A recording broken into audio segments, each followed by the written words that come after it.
நாங்க பூசணிக்காய் பறிச்சிருக்கோம், மணத்தக்காளி விதை பறிச்சிருக்கோம், தங்க மாட்டம் கிடைச்சிருக்கு. நான் அதை உங்களுக்கு குழம்பு வச்சு காட்டுறேன்.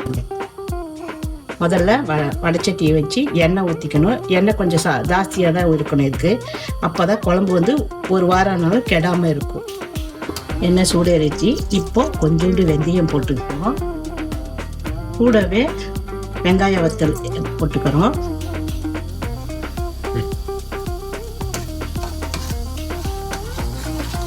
இப்போ கருவேப்பிலை சேர்த்துக்கிறோம். ஒரு 10 பல்லு பூண்டு சேர்த்துக்கிறோம். இதுக்கு சின்ன வெங்காயம் போட்டால் தான் நல்லா இருக்கும். அதனால நான் சின்ன வெங்காயம் போட்டுக்கிறேன். உங்களுக்கு நீங்கள் பெரிய வெங்காயம் இருந்தாலும் போட்டுக்கிறேன், ஒன்றும் பிரச்சனை இல்லை. வெங்காயம் வதங்கிடுச்சு. அது கூட நான் இப்போ ஒரு தக்காளி சேர்த்துக்கிறேன்.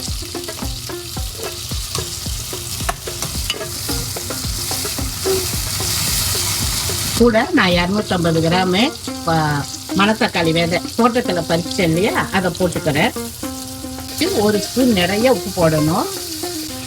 மிளகாத்தூள் 2 ஸ்பூன் போட்டுக்கிறேன். ஸ்பூனு சிவப்பு மிளகாத்தூள் போட்டுக்கிறேன். நல்லா செவக்க வதக்கிக்கணும். பாருங்க மணத்தக்காளி விதை எப்படி வெடிக்குதுன்னு. இந்த தருணத்துல நாம புளியை கரைச்சி வச்சு நம்ம ஊற்றிக்கலாம். புளி பாருங்க, நான் 150 கிராம் கரைச்சி வச்சிருக்கேன், ஊத்துறேன்.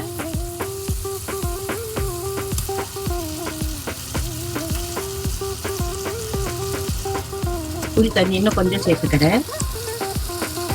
நல்லா சுண்டனாதான் குழம்பு நல்லா இருக்கும். தேங்காய் பாருங்க அரைச்சி எடுத்துட்டு வந்திருக்கேன் ஒரு மூடி, இதுல சேர்த்துக்கிறேன்.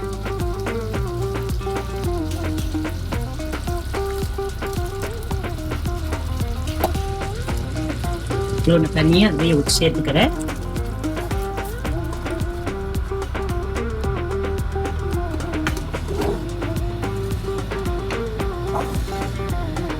நல்ல வெல்லம் சேர்த்துக்கிறேன். இறக்கிறதுக்கு கொஞ்சம் முன்னாடி கொஞ்சோண்டு நல்லெண்ணெயும் சேர்த்துக்கிறேன். அப்போதான் வந்து குழம்பு ருசியாக இருக்கும். ஒரு வாரத்துக்கு வச்சிருந்து நம்ம சாப்பிடலாம். நீங்கள் தேங்காய் அரைச்சி ஊற்றாமல் வச்சிங்கனாக்கா 1 மாதம் நாள் வச்சிருக்கலாம். நான் தேங்காய் அரைச்சி ஊற்றி வச்சிருக்கேன், அதனால ஒரு வாரம் வச்சிருந்து சாப்பிடலாம் ஃப்ரிட்ஜில்.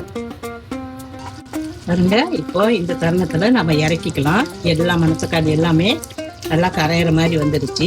இது நல்லா சூடான சாதத்தில் போட்டு சாப்பிட்டா நல்லா சூப்பராக இருக்கும். இதோட கூட அப்பளம் வச்சுக்கோங்க.